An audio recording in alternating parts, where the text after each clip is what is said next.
என்ன தெரியல. Sorry boss. என்ன சாரி? ஏன்டா கடுப்பேத்துற? ஏற்கனவே காண்டா இருக்கேன்.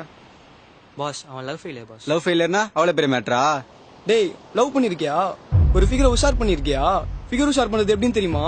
வெளியே போனா அட்ரஸ் தெரியணும், ஃபேஸ்புக்ல ஃபாலோ பண்ணா அவ போற மொக்க ஸ்டேட்டஸ்க்கு லைக் கொடுக்கணும், கமெண்ட் அடிக்கணும். காலேஜ் போனா நம்பர் வாங்கணும், ரிலேஷன்னா பிரஸ்டீஜ் பார்க்கணும். அதெல்லாம் விட்ரா. ஃபிகரை மெயின்டைன் பண்ணிருக்கியா? ஒரே ஃபிகரை 3 வருஷம் மெயின்டைன் பண்ணிருக்கியா?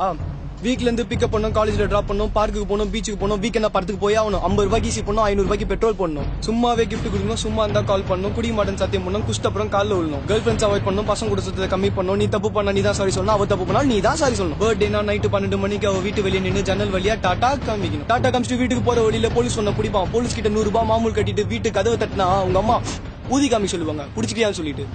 இதெல்லாம் தாண்டி நான் லவ் பண்ணா கடைசியில 10 நாள் பிரேக்கப்னு மெசேஜ் அனுப்புவா. பிரேக்கப் ஆன ஃபீலிங்ல சரக்கஸ்ட் பீச்சுக்கு வந்தா நீ தனா விட்டா ஸ்டில் லவ் ஃபெயிலியர் அவ்வளோ பெரிய மாட்டான்னு கேப்ப.